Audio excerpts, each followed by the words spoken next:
बिहार के बक्सर के रघुनाथपुर स्टेशन पर हैं और वो स्थिति दिखाने का प्रयास कर रहे हैं जो 140 करोड़ देशवासी सपने में भी नहीं देखना चाहते हैं।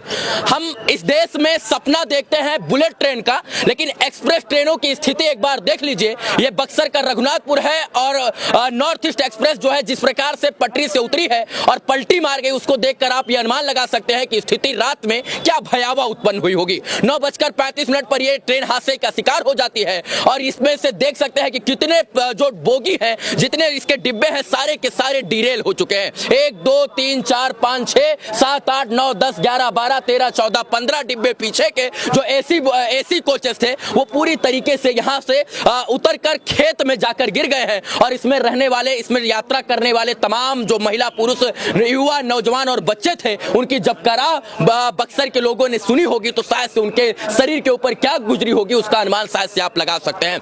ये इतनी स्थिति भयावह है कि इसका अनुमान आप इस बात से लगा सकते हैं कि सारे के सारे डिब्बे जो हैं वो पटरी से उतर गए हैं। क्या समस्या थी, क्या कारण था कि इतने तेज से जा रही ट्रेन हादसे का शिकार हो गई, अभी कुछ समझ में नहीं आया।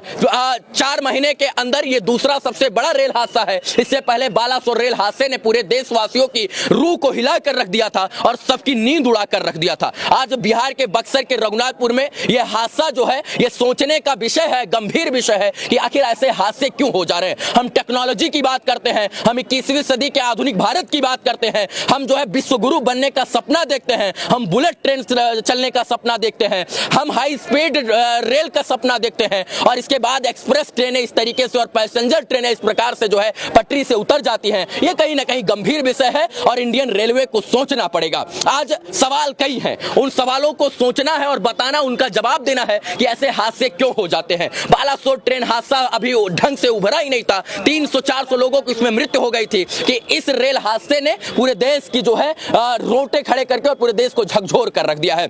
हम आपको इस बिल्डिंग पर खड़े होकर ये बताने का प्रयास कर रहे हैं कि ऐसे हादसे क्यों होते हैं और किस लिए होते हैं। कहीं ना कहीं जो है जिस प्रकार से लोगों से हमने बात किया, चश्मदीदों से बात किया, तो उन्होंने बताया कि ट्रेन एकदम स्पीड से जा रही थी। 9:35 का वो समय था और ये समय खाना खाकर सोने का होता है। कुछ लोग खाना खा रहे थे, कुछ लोग चाय पानी करके जो है सोने की तैयारी कर रहे थे। इसी बीच में तेज से गड़गड़ाहट की आवाज आती है और सारे डिब्बे जो है वो हिलने लगते हैं। फिर कुछ लोग उतर कर देखते हैं तो 7-8 आगे की बोगी और पीछे की 10-15 बोगी जो एसी बोगी थी वो पूरी तरीके से ट्रेन के पटरी से उतरकर डिरेल होकर खेत में गिर चुकी थी और खेत में इस तरीके से गिरी है कि जिसका अनुमान शायद से आप नहीं लगा सकते हैं। जहां तक आपको दिख रहा होगा और मेरे कैमरे की नजर जहां तक जा रही होगी वहां तक इस बात से आप अनुमान लगा सकते हैं कि यह रेल हादसा कितना भयावह था। 9:35 का वो समय जो ट्रेन में यात्रा कर रहे लोगों के लिए सुकून का पल होता है। वो कोई लोग मोबाइल चला रहे होते हैं तो कोई खाना खाकर सोने की तैयारी कर रहे होते हैं और सोचिए उस बीच में अगर कोई जो है इस प्रकार से यात्रा करे और हादसा हो जाए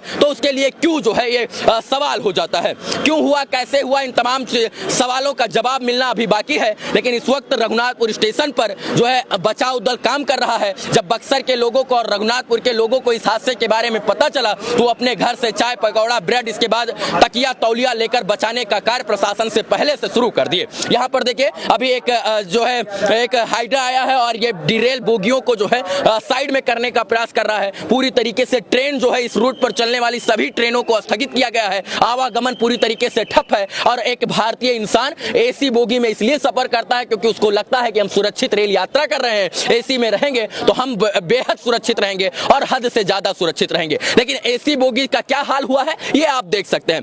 अश्विनी वैष्णव जी जो रेल मंत्री हैं उनको इस बात का जवाब देना चाहिए कि ऐसे हादसे क्यों हो जाते हैं। टेक्नोलॉजी की बात करने वाला भारत आखिर टेक्नोलॉजी में फेल क्यों हो जाता है और ऐसे हादसों को क्या रोका नहीं जा सकता है। जब हमने चश्मदीदों से बात किया तो उन्होंने कहा कि जब ट्रेन चल रही थी तो लगा कि ये ट्रेन ओवर स्पीड है, मतलब बहुत तेज गति से जा रही है और इस ट्रेन में बबलिंग हो रही है। मतलब कि अगर ट्रेन में दोनों तरफ से एक झकझोर सा हो रहा था, मतलब पटरी पर चल रही थी तो ये किस जो है झकझोर हो रही थी, मतलब जो है बबलिंग कर रही थी, यानी इधर उधर ये ट्रेन घूम रही थी।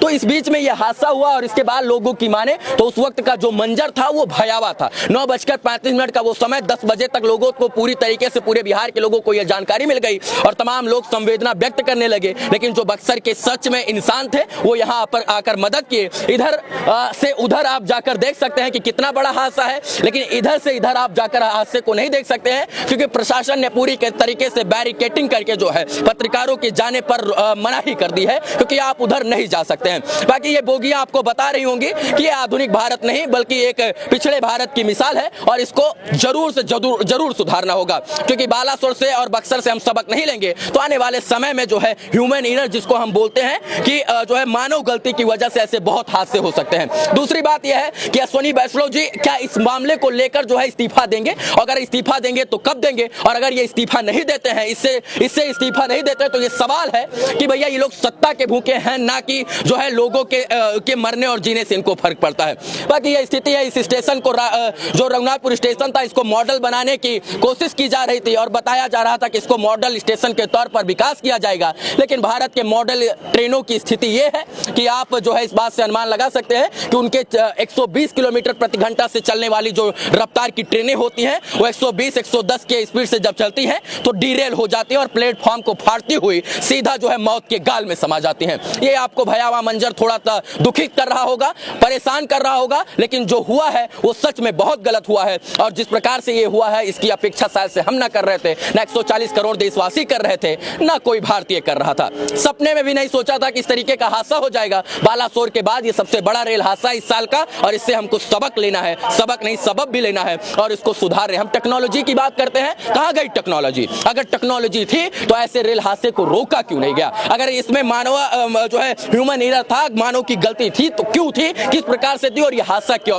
कैसे हुआ? आगे क्या ऐसे हादसे नहीं होंगे और अगर होंगे तो कैसे रोक लगाया जाएगा, ये सवाल है। बुलेट ट्रेन का सपना छोड़ दीजिए, क्योंकि भारतीय रेल अपने एक्सप्रेस ट्रेन और पैसेंजर ट्रेन को भी ढंग से स्वचालित और संचालित नहीं कर सकता है, क्योंकि इस प्रकार की पटरियां जो हैं वो इन ट्रेनों की गति को, क्षमता को सह ही नहीं सकती हैं। बाकी आपको इस वीडियो को दिखाने का प्रयास इसलिए कर रहे थे कि भैया अगर आप ट्रेन में यात्रा कर रहे हैं तो सोच लीजिए कि हम सुरक्षित नहीं हैं और टर्म लाइफ इंश्योरेंस अपने बीबी बच्चा परिवार के लिए 1-2 करोड़ रुपए का करवा लीजिए, क्योंकि आप इंडियन रेलवे में सफर करते हैं। मुस्कुराइए, हम इस वक्त बक्सर में हैं। बहुत बहुत धन्यवाद इस वीडियो को देखने के लिए। जय हिंद।